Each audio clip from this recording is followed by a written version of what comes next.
Study IQ IAS, अब तैयारी हुई अफोर्डेबल। नमस्कार दोस्तों, इसमें कोई दो राय नहीं है कि डॉलर बहुत लंबे समय से, कई दशकों से एक राजा की तरह बनकर रखा हुआ है बाकी करेंसीज के मुकाबले। चाहे इंटरनेशनल ट्रेड की बात करिए, फॉरेक्स रिजर्व की बात करिए, ज्यादातर डॉलर का ही इस्तेमाल किया जाता है। लेकिन कहते हैं ना, कभी कभी आदमी खुद के पैरों पर ही कुल्हाड़ी मारता है। कुछ वैसा ही हाल अब आपको देखने को मिलेगा, क्योंकि king dollar is facing revolt. यहां पर आपको इस तरह के कई आर्टिकल्स मिल जाएंगे कि डॉलर के गिरने की शुरुआत अब लगभग हो चुकी है। इसका एक एक कारण, जितने भी चीजें हैं, वो मैं आपको इस वीडियो में डिटेल से बताऊंगा। काफी इंटरेस्टिंग लेक्चर होने वाला है। चलिए आगे बढ़ते हैं, लेकिन उसके पहले मैं आपको एक इंपॉर्टेंट खबर बता दूं कि यूपीएससी का जो हमारा नया बैच है दोस्तों 2024 के लिए, यह स्टार्ट हो रहा है 2 जनवरी से। और अभी इस समय न्यू ईयर का सेल चल रहा है। अगर आप इसको अवेल करना चाहते हैं सबसे कम प्राइस पर, 31 दिसंबर तक यह पूरा सेल है। By using the code Ankit live हमारे वेबसाइट पर या फिर ऐप पे जाइए, या फिर इसका कमेंट सेक्शन में आपको लिंक मिल जाएगा और इसको आप सबसे कम दाम पर ले सकते हैं। इसके अंदर मैं आपको बताऊं तो 1000+ आवर्स से ज्यादा की लाइव क्लासेस होती हैं। 1-to-1 मेंटरशिप मिलेगा आपको। मतलब कोई दिक्कत है, प्रॉब्लम है, कभी भी आप अपने मेंटर से पूछ सकोगे। हैंड रिटन नोट्स हो गया, आंसर राइटिंग प्रैक्टिस आपके मेंस एग्जाम के लिए, या फिर अगर आपको प्रीलिम्स की तैयारी करनी है 2023 के लिए, या फिर एनसीईआरटी लेना हो, कुछ भी है, आपको हमारे वेबसाइट ऐप पर जाना है और कोड इस्तेमाल करना है अंकित लाइव। इसके अलावा और अगर आपको एमसीक्यूज अटेम्प्ट करना है तो मेरे इंस्टा पेज पर भी जाइए। वहां पर स्टोरीज में जितने भी एमसीक्यूज हैं उसको आप अटेम्प्ट कर सकते हैं। तो चलिए शुरुआत करते हैं और सबसे पहले देखते हैं एग्जैक्टली हो क्या रहा है। देखिए, some of the world's biggest economies are exploring ways to circumvent the US currency. मतलब कि यूएस करेंसी में जितनी ज्यादा चीजें होती थी पहले, अब उसके बजाय कुछ अलग प्रकार की चीजें की जाएं। ये ज्यादातर इकोनॉमीज अब इसको तलाशने की कोशिश कर रहे हैं। चाहे वो छोटा देश हो, एशिया के अंदर ही आप देख लीजिए, चाहे बांग्लादेश है, श्रीलंका है, अफ्रीका के कई ऐसे देश हैं जो कि अब ये कोशिश कर रहे हैं कि अब उनको डॉलर के बजाय कुछ और अगर करेंसी का इस्तेमाल करने का मौका मिल जाए तो वो डेफिनेटली करेंगे। और इसीलिए कहीं ना कहीं ये डी डॉलराइजेशन, इसकी शुरुआत यहां पर हो रही है। जो कॉर्पोरेट्स हैं अराउंड द वर्ल्ड, वो भी अपना ज्यादातर जो बॉन्ड्स है, क्योंकि आपने देखा होगा जैसे रिलायंस है, टाटा है, यहां पर जो कॉर्पोरेट हैं वो, उनको भी तो लोन चाहिए होता है, तो वो बॉन्ड सेल करते हैं जिनको कॉर्पोरेट बॉन्ड कहा जाता है। तो अगर इंटरनेशनल मार्केट में बॉन्ड सेल करना है तो ज्यादातर डॉलर में सेल किया जाता था। लेकिन डॉलर का इस तरह से स्ट्रेंथनिंग होना पिछले लंबे समय से, इसकी वजह से वो अब लोकल करेंसीज में अपना जो बॉन्ड है उसको सेल कर रहे हैं। तो ये भी डी डॉलराइजेशन को दिखाता है। देखो, मैं ये नहीं कह रहा हूं, या फिर कोई भी ऐसा नहीं कह रहा है कि बहुत जल्द डॉलर खत्म हो जाएगा, ऐसा नहीं है। लेकिन जिस तरीके से चीजें चल रही हैं उस प्रकार से बताया जा रहा है कि ये जो ग्रीन बैक है उसके गिरने की शुरुआत। देखो, ग्रीन बैक, डॉलर को ग्रीन बैक भी कहा जाता है, एक प्रकार का स्लैंग कह लीजिए, क्योंकि सबसे पहला जो फॉर्म ऑफ पेपर मनी था ना यूएस के अंदर, वो ग्रीन कलर का, पीछे आपको $1 ऐसे देखने को मिलता था, इसीलिए इसको ग्रीन बैक भी कई बार कहा जाता है।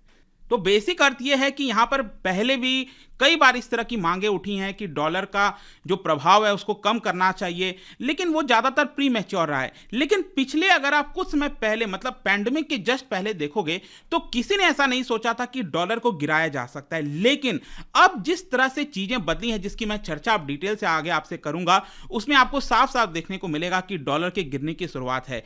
क्योंकि इसका सबसे बड़ा कारण, जो मैंने कहा ना कि इंसान कई बार खुद अपने पैरों पर कुल्हाड़ी मारता है, उसमें अगर आप देखोगे तो जो प्रेसिडेंट जो बाइडेन है, जिस प्रकार से उन्होंने सैंक्शंस एनफोर्स किया रशिया के ऊपर, या फिर आज के डेट में जो नई नई टेक्नोलॉजीज आ रही हैं, इनोवेशंस आ रहा है, वो कहीं ना कहीं दिखा रहा है कि जो डॉलर की हेजेमनी है उसका कम अब प्रभाव धीरे धीरे देखने को मिलेगा। बाइडेन एडमिनिस्ट्रेशन ने जो सबसे बड़ी गलती करी अभी रिसेंट टाइम ने, वो ये था वेपनाइजिंग द यूएस डॉलर। मतलब डॉलर को एक वेपन की तरह इस्तेमाल करना। ग्लोबल पेमेंट सिस्टम में डॉलर का बहुत इंपॉर्टेंट रोल था, लेकिन जब आप उसको वेपन की तरह इस्तेमाल करते हो तो यह सबसे बड़ा आपके गिरने का कारण बन जाता है। और इसी की वजह से जो कई सारे नॉन यूएस इन्वेस्टर्स हैं, वो अपनी होल्डिंग्स डॉलर के मुकाबले अब कहीं और यहां पर लगाने की कोशिश कर रहे हैं। अब यहां पर मैं आपको कुछ इंपॉर्टेंट चीजें बताता हूं। देखो, बेसिकली क्या हुआ था, रशिया यूक्रेन का जो वॉर हुआ, उसकी वजह से यहां पर रशिया के ऊपर बहुत सारा सैंक्शंस लगा। इसकी वजह से कई सारे जो बायलैटरल पेमेंट्स होते हैं दो देशों के बीच में, वो अब कोशिश कर रहे हैं कि डॉलर के बजाय लोकल करेंसीज में किया जाए। जैसे कि रशिया ने कहना स्टार्ट कर दिया कि हम डॉलर में पेमेंट तो एक्सेप्ट कर नहीं सकते, तो अब आपका क्या करिए, जो रशिया की करेंसी है रूबल्स, उसमें पेमेंट करना स्टार्ट करिए, या फिर भारत का जो रुपी है उसमें पेमेंट करना स्टार्ट करिए। और जैसे ही ये चीज हुआ उसके जस्ट बाद आप देखिए बांग्लादेश, कजाकिस्तान, लाओस, ये सभी नेगोशिएशंस पर आ गए चाइना के साथ। चाइना के साथ भी अब वो युआन में ट्रेड करना चाहते हैं। भारत कई सारे देशों के साथ बातचीत कर रहा है। इनफैक्ट लेटेस्ट अभी खबर आई थी कि लगभग 35 ऐसे देश हैं जो भारत के साथ रूपी में ट्रेड करने में इंटरेस्टेड हैं, चाहे वो यूनाइटेड अरब एमिरेट्स ही क्यों ना हो। सोच के देखिए, अगर यूनाइटेड अरब एमिरेट्स इस तरह के बड़े बड़े देश भारत के साथ रूपी में ट्रेड करना स्टार्ट कर देंगे तो क्या आपको नहीं लगता कि जो डॉलर का इंपैक्ट पहले हुआ करता था, जो एक वर्चस्व हुआ करता था, उसमें गिरावट होगी। अब यहां पर एक शब्द आया है जिसको बोला जा रहा है फाइनेंशियल न्यूक्लियर वेपन। एक्चुअली हुआ क्या कि रशिया के ऊपर जब सैंक्शंस लगाया गया, जो स्विफ्ट सिस्टम है, स्विफ्ट क्या है बेसिकली, जब भी यहां पर दो देशों के बीच में बड़े बड़े पेमेंट्स होते हैं तो वो स्विफ्ट ये एक माध्यम है जिसके प्रकार से फाइनेंशियल मैसेजिंग सिस्टम है, ग्लोबल फाइनेंशियल मैसेजिंग सिस्टम, जिसके माध्यम से ये किया जाता था। लेकिन रशिया के ऊपर सैंक्शंस लगाते हुए यूएस और यूरोप ने क्या किया, स्विफ्ट सिस्टम के ऊपर बैन लगा दिया कि वो रशिया इसका इस्तेमाल नहीं कर सकता, और एक प्रकार से इसको फाइनेंशियल न्यूक्लियर वेपन के तौर पर बोला गया।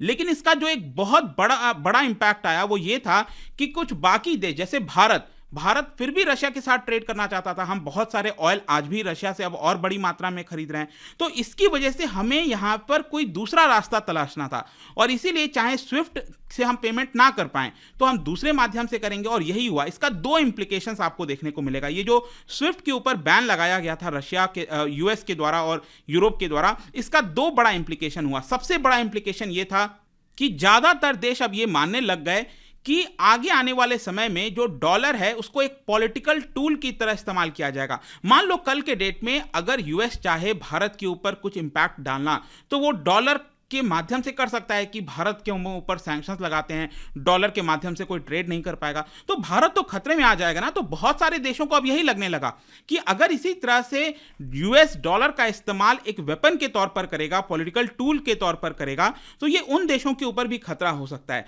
और इसीलिए भारत में भी आप देखिए, हमारे देश में भी कई सारे जो होम ग्रोन पेमेंट सिस्टम आया, चाहे यूपीआई आ गया है, अब यहां पर आरबीआई जो है ई रूपी लेकर आई है, तो ये जितनी भी चीजें आ रही हैं वो कहीं ना कहीं स्विफ्ट का जो सिस्टम है उसको हम बाईपास कर देंगे और खुद का एक नया सिस्टम यहां पर लाने की कोशिश हो रही है। और दूसरा इसका मेन इंप्लीकेशन हुआ वो ये था कि ये एशिया जैसे डेवलपिंग कंट्रीज के ऊपर बहुत सारा प्रेशर डालने वाला था। मतलब कि मान लो एक ही सिस्टम है दुनिया के अंदर स्विफ्ट, और स्विफ्ट के ऊपर अगर बैन लगा दिया जाता है तो इसकी वजह से हमारे पास कोई ऑल्टरनेट पेमेंट सिस्टम नहीं है, और इसी की वजह से ज्यादातर दो देश, कई सारे ऐसे देश जो हैं जो आपस में ट्रेड करते हैं, अगर वो मान लो जैसे कि यूएस ने रशिया के ऊपर सैंक्शंस लगाया, लेकिन भारत तो रशिया का देश है, भारत तो रशिया के साथ ट्रेड बंद नहीं कर सकता, तो हम कैसे यहां पर ट्रेड कर पाएंगे। तो इसी की वजह से ये जो दो मेन इंप्लीकेशन है, इसकी वजह से आप कह सकते हो कि अब डॉलर के गिरने की शुरुआत यहां से हो चुकी है। और सिर्फ ऐसा नहीं है कि सैंक्शंस की वजह से यहां पर डी डॉलराइजेशन का जो ट्रेंड अब स्टार्ट हुआ है वो सिर्फ सैंक्शंस लगाने की वजह से नहीं हुआ है। इनफैक्ट इसके अलावा भी यहां पर कई सारे जो डॉलर में स्ट्रेंथ आई है, बेसिकली मैं ये कहना चाह रहा हूं, आप ये चार्ट में देखिए, ये डॉलर इंडेक्स है। डॉलर इंडेक्स दिखाता है कि डॉलर कितना मजबूत हो रहा है। तो यहां पर आप देखोगे स्पेशली ये जो रशिया यूक्रेन वाला वॉर स्टार्ट हुआ उसके बाद डॉलर में बहुत तेजी से वृद्धि आई। इसका मतलब ये है कि सभी लोग अपना पैसा, कई लोग डॉलर में डालने लग गए। अब डॉलर में डालने लगे मतलब डॉलर मजबूत हो गया। अब आपने देखा होगा भारत पहले $1 इक्वल्स टू कितना रुपया हुआ करता था, 73 रुपीज, 74 रुपीज। आज के डेट में कितना हो गया, 80 रुपीज चला गया। मतलब हमारा डेप्रिशिएट हुआ है रुपया। अब इससे क्या होता है कि जब भी डेप्रिसिएशन हुआ इतना बड़ा तो हमें तो लॉस हो रहा है ना, क्योंकि हम बहुत सारा ऑयल मंगाते हैं बाहर के देशों से गोल्ड मंगाते हैं, तो हमें तो यहां पर लॉस हो रहा है।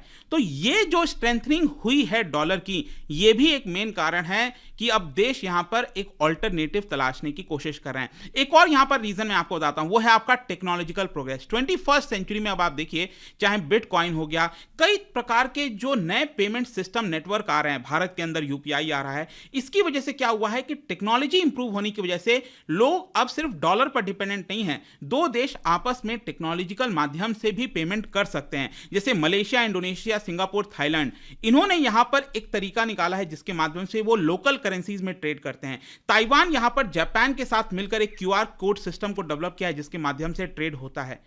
इसके अलावा यहां पर एक और बॉन्ड वाला जो मैं आपको बता रहा था कि अब यहां पर क्या हो रहा है कि पहले आप देखिए कि जो बॉन्ड डॉलर डिनोमिनेटेड होते थे, डॉलर्स में होते थे, जो बॉन्ड जो है वो पहले उनकी संख्या 50% से ज्यादा होती थी, अब वो गिरकर 37% हो गई है। ये भी ट्रेंड ऐसा दिखाता है कि कहीं ना कहीं डी डॉलराइजेशन हो रहा है। तो कंक्लूजन क्या निकलता है, देखो, with all these measures limited market impact short term में होगा डॉलर के ऊपर, और धीरे धीरे लॉन्ग टर्म में जो डॉलर है उसके अंदर कमजोरी आने लगेगी। ऑल इन ऑल आप कह सकते हैं कि यहां पर एक प्रकार से डॉलर के गिरने की शुरुआत है, डी डॉलराइजेशन की शुरुआत है।